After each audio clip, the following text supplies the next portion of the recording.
Les voy a pedir de favor que pongamos mucha atención al video, el cual nos va a ayudar a que veamos el contenido de este Evangelio de Marcos. Así es de que vamos a poner atención a ello. Información sobre el libro de Marcos. Es probable que Marcos se hiciera discípulo de Jesús cuando era joven y vivía con su madre en Jerusalén. De hecho, parece que los primeros cristianos utilizaban su casa como lugar de reunión. Aunque quizás Marcos no tuvo mucho contacto con Jesús, sí pasó tiempo con los apóstoles Pedro y Pablo y con su primo Bernabé. Tuvo el privilegio de ser compañero de Pablo y Bernabé en sus viajes misionales. Su ministerio lo llevó a lugares tan distantes como Babilonia y Roma. Tal vez fue en Roma entre los años 60 y 65, donde Marcos escribió un relato sobre la vida de Jesús. Este relato fue el tercer evangelio con el que contaron las primeras congregaciones cristianas. Aunque gran parte de lo que Marcos cuenta aparece en los otros evangelios, hay detalles que solo aporta él. Es evidente que escribió este libro pensando en un público no judío, en particular los romanos. Por ejemplo, Marcos explica algunas expresiones y costumbres judías que serían desconocidas para quienes no fueran judíos. Seguramente, mucha de la información la obtuvo de Pedro, quien fue testigo ocular de casi todo lo que se narra en este evangelio. El testimonio de Pedro se percibe en las gráficas descripciones que hace Marcos de los sentimientos y las acciones de Jesús. El libro tiene 16 capítulos y es el más breve de los 4 evangelios. Abarca desde el año 29 al 33. Los capítulos 1 a 10 comienzan con la predicación de Juan el Bautista y el bautismo de Jesús en el río Jordán. Luego Marcos narra los emocionantes 3 años y medio del ministerio de Jesús. En estos capítulos se relata el momento en el que Jesús escoge a sus apóstoles, se mencionan muchos de sus milagros y se ve el cariño y la preocupación que sentía por la gente. Los capítulos 11 a 15 narran la última semana del ministerio de Jesús hasta su arresto y ejecución. ¿Sabía que, seguramente, Marcos fue el joven que huyó desnudo cuando trataron de atraparlo la noche del arresto de Jesús? Por último, el capítulo 16 cuenta que 3 fieles mujeres fueron las primeras en descubrir que Jesús había resucitado. Cuando lea este evangelio, fíjese en cómo Jesús manifestó su poder sobre la enfermedad, la muerte y las fuerzas de la naturaleza. En cómo se interesó por la gente y la trató con cariño. Y en cómo cumplió fielmente la voluntad de Jehová, mostrando lo que hará como rey del reino de Dios.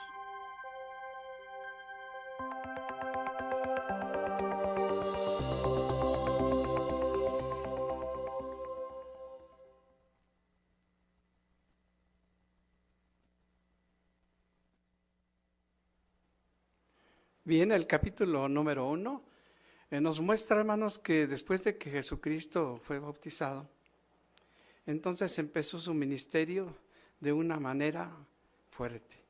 Y vemos que lo llevó a que él diera testimonio acerca del reino por todo Galilea. Pero no solamente dar testimonio, sino también curar enfermos y hacer que salieran demonios, ¿verdad? O sea, expulsar los demonios. Así es de que esto conllevó, hermanos, a que muchas de las personas conocieran lo que Jesús estaba haciendo en toda Galilea. Bueno, pero ahora, si usted abre su traducción aquí en lo que es el Evangelio de Marcos, verá usted en el capítulo número 1, el versículo número 45 en la parte B. Noten ustedes lo que estaba sucediendo. Dice, ya no podía entrar abiertamente en la ciudad alguna, sino que continuaba fuera en lugares solitarios. No obstante, seguían viniendo a él de todas partes.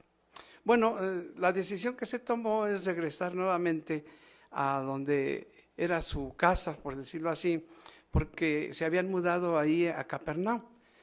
Entonces, ahora al mudarse ahí, esperaban que pudiera ser menor el asunto y descansar quizás un poco. Sin embargo, como vemos al final de este versículo, nos dice que llegaron de todas partes. Entonces se enteró la gente y ahora fue nuevamente a Jesús, porque dicen que las palabras que él estaba hablando o la manera como daba el mensaje era o dejaba a las personas atónitas. O sea, realmente era una forma de que los deleitaba al que ellos escucharan lo que Jehová le decía a Jesucristo, que mencionara acerca del reino. Así es de que podemos ver que, como se menciona ahí en la Biblia, probablemente ahí vivía él con su familia. Y entonces ahí ocurrió algo que nos interesa mucho, algo sobresaliente. ¿Qué fue esto? Bueno, aquí si ustedes van al capítulo número 2, podrán ver los versículos 1 y 2, donde nos dice lo siguiente. Sin embargo, después de algunos días, volvió a entrar en Capernaum y corrió la noticia de que estaba en casa. Por consiguiente, muchos se reunieron a tal grado que ya no cabía ni siquiera cerca de la puerta, y él se puso a hablarles la palabra.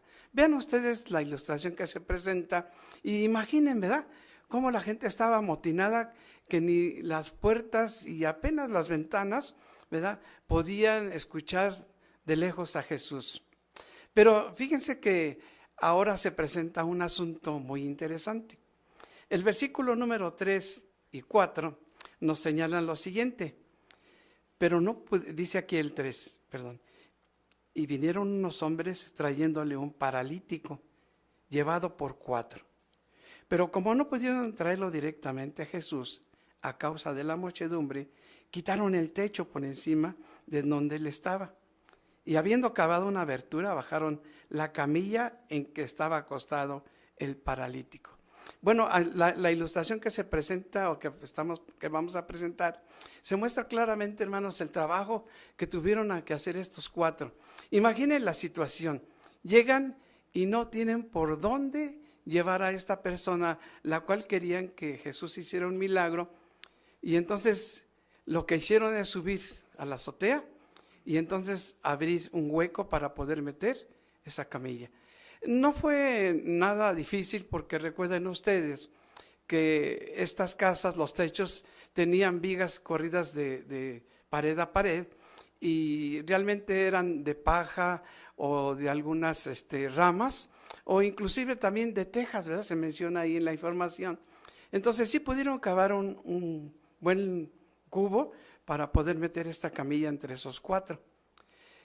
Obviamente que esto perturbó o hizo que Jesucristo parara la conversación que tenía. ¿Le molestó a Jesucristo que esto sucediera?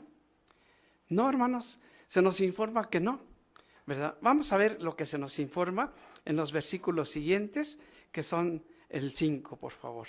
Dice aquí, y cuando Jesús vio la fe de ellos, dijo al paralítico, hijo, tus pecados son perdonados. Noten ustedes que lejos de molestarse, él vio que había una necesidad y que estos hombres tenían una fe grande, al igual que la persona que estaba en la camilla, que estaba enfermo. Bueno, pero dentro de los que vimos ahí que estaban en la casa, había escribas y fariseos.